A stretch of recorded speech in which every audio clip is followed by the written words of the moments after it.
Hello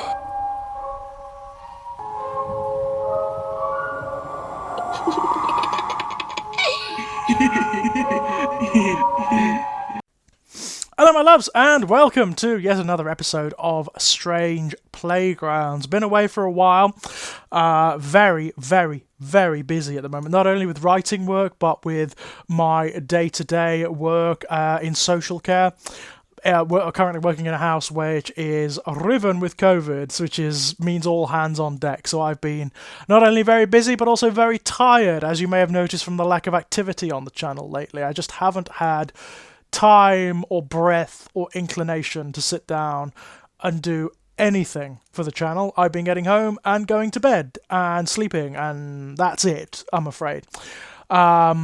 But one thing I have been doing is watching an awful amount of television, Netflix series, films, etc. while I've been falling asleep. And one of the films that I managed to catch recently was the Taiwanese found footage sort of documentary horror over on Netflix, Incantation. Now, as those of you who are fans of the channel know, I'm a mark for the found footage stuff, not in the sense that I believe it's real, because it evidently isn't, but in the sense that I love it. I love the format. I think it can be very creative. I think at its best, it's very effective.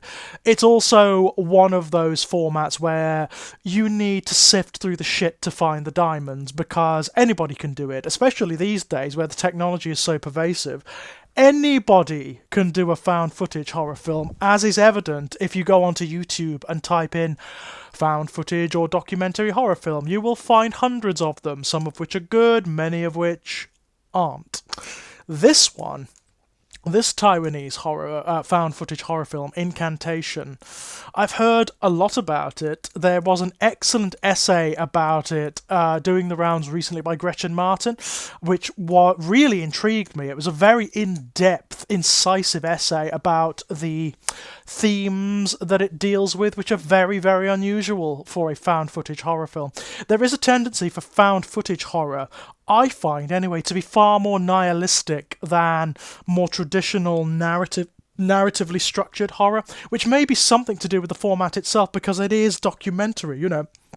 It's very cold, it's very raw, so it doesn't tend to have the narrative flow or the traditional morality or sentimentality of a more standard horror story. So there is a tendency for them to be profoundly nihilistic, for there to be no means of salvation at all in them. This is a little bit different. It is an incredibly, profoundly disturbing film in terms of its situations, its visuals, its imagery. I would slap a warning on this one. There's a lot of stuff in this film that it will be incredibly triggering for a lot of people who have experienced familial trauma, for example, because that, interestingly, is what the film is ultimately about. There's a hell of a lot of stuff that fans of found footage will find familiar here. There's a lot of imagery, there's a lot of situations that people will find familiar, particularly those of us who enjoy supernatural horror. You know, there's a lot of standard beats, done very bloody well. Excellent horror set pieces, I've got to say. They are some of the better choreographed and conceived that I've seen for a very long time, and they're grisly as well. They're absolutely uncompromising. Some of the straight out horror sequences in this film are grotesque. They are really disturbing, not just in terms of gore or anything like that, but in terms of the imagery. The images on display are disturbing. They are profoundly disturbing, especially given the subjects that they're applied to. As in a lot of found footage horror, Innocence in this film is no defense against the dark forces that are in operation. children, young women, everyone is subjected to the horror of this film. In fact, some of the sequences involving children, in particular the main child Dodo, is they are vile. They're absolutely horrific. The situations that the film places Dodo in are awful.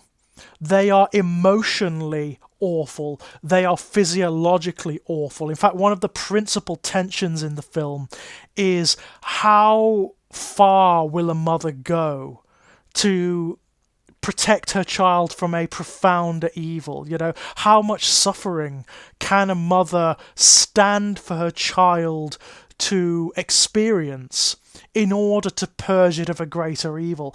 And it's really nasty. I mean, the tension at work there is profound. There's a lot of tensions in this film that relate specifically to intergenerational trauma. The principal character, the protagonist, is herself massively problematic. She is a young woman who suffers with various forms of mental illness, who is estranged from her own family, and ultimately, because of her condition, finds herself estranged from her daughter by the state. And through a very circuitous series of events, finds herself drawn into all manner of supernatural shenanigans. There is, in very classic milieu for horror films from this part of the world, from Taiwan, from Korea, from Japan, from China, there is a profound tension between the traditional and the modern, between the superstitious and the secular. Here they clash in profound style. When the mythological meets the modern, it's catastrophic here. It's almost apocalyptic here. It's quite profound.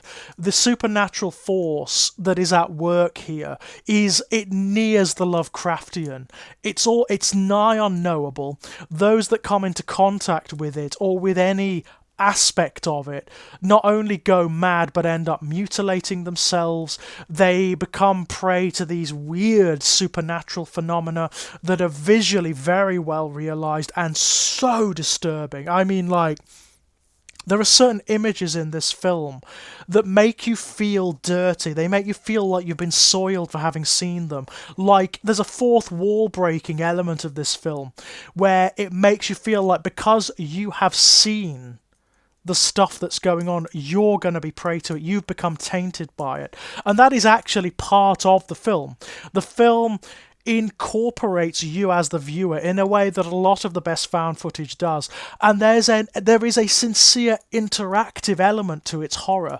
It even invites you. One of the first sequences in the film is that it invites you to perform certain exercises, certain mental exercises with regards to images that are thrown up on the screen, and by those exercises it has cursed you. So this is a thing that is very, very prevalent in horror media from Taiwan, from Korea, from Vietnam, from all over this part of the world, from these parts of the world, rather.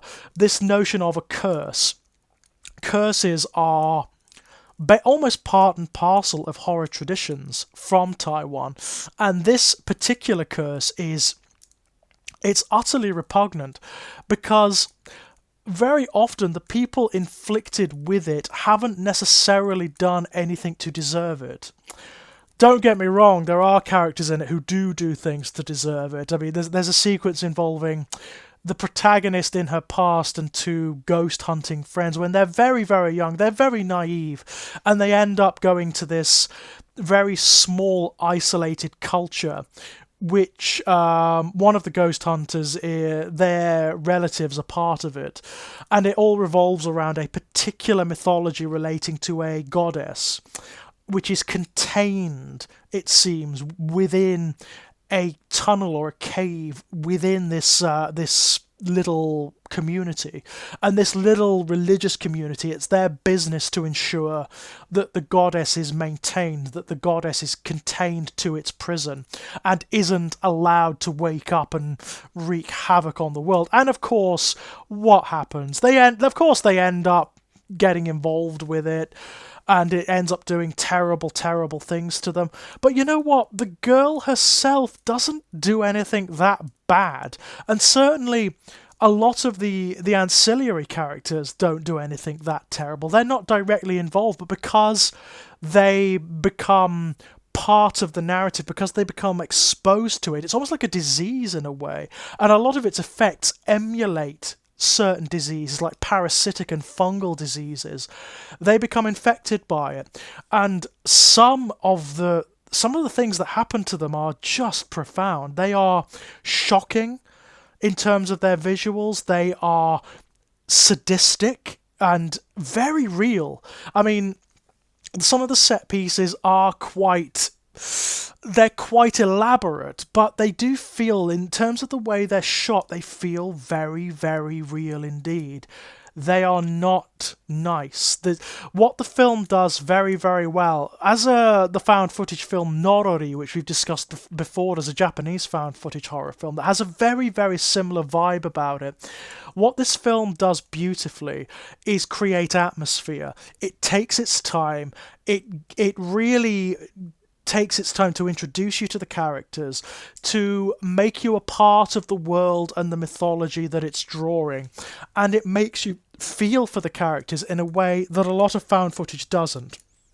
There is a tendency for characters in found footage to be hateful for some reason.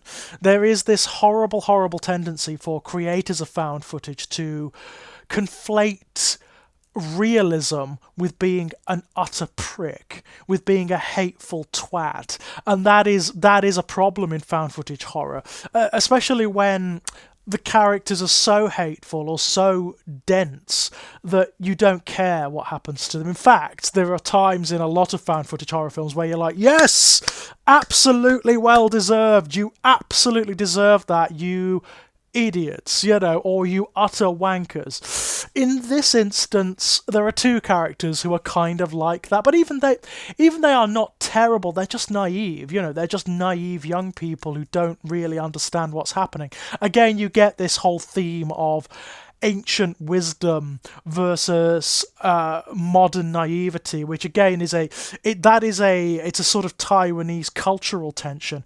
The big thing is intergenerational trauma, the gulf that exists between the old and the young in Taiwanese culture is a massive theme here, and into that you get thrown characters like Dodo, the child character, who is a complete innocent. She does nothing to deserve what's done to her, and yet she is also afflicted with the sins, quote unquote, of her mother and of her ancestors and of anyone who was ever involved with this ancient cult or this goddess, this curse. She does nothing to deserve it. There is a commentary here, and it's very rare, it's a very unusual commentary to be made in a found footage horror film about the tensions between the old and the young, between parents and children, and about the right we have to inflict particular concerns on our children.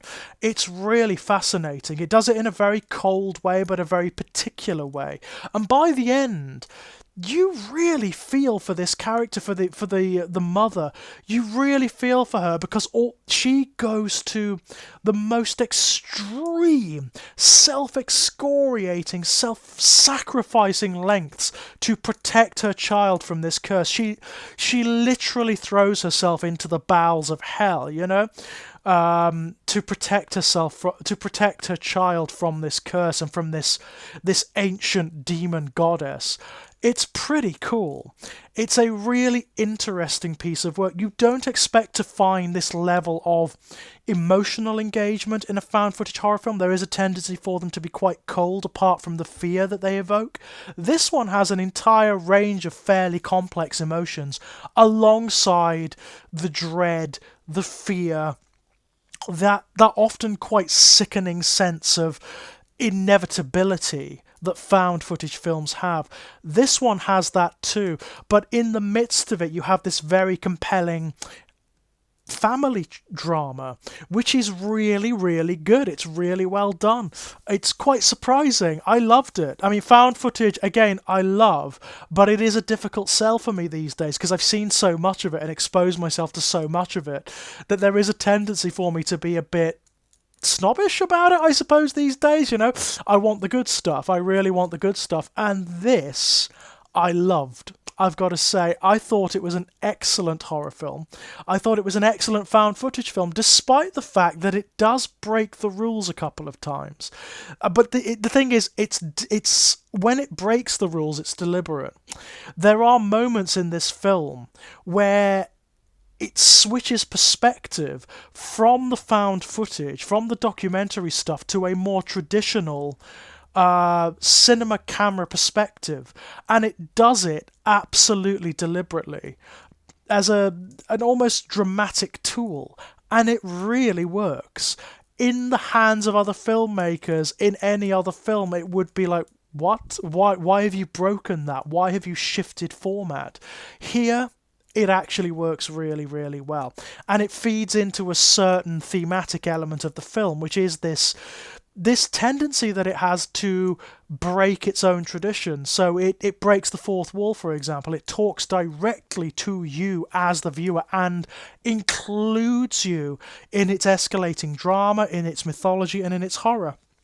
And I really liked that. The interactive element was very good. It reminded me again of things like Ringu, where it becomes a commentary upon the media itself, but also on the nature of, not only on the media, so it's not just a commentary upon like modern technology and the concerns that come with that, with communication technology, with recording technology, but also it's a commentary upon the traditions and the mythologies that include something as vile as a curse that can be inflicted on children and young people who don't know what they're doing. It's really good. I very much enjoyed it. It is not for everyone. I will say that now. It is a found footage film, and found footage tends to alienate people anyway. It's also horrific. I mean, it is one of the nastiest films I've seen for a long time. And I don't mean that in terms of gore or anything, although there is plenty of it. Not just that, but in terms of the images that are up on screen, they are vile. They are profoundly vile. Some of the stuff that's done in this film made me wince and made me gasp and made me look away from the screen. I am telling you now. It's very good. I enjoyed it very much. It's been a long time since a horror film engaged me this deeply and evoked this degree of emotional reaction.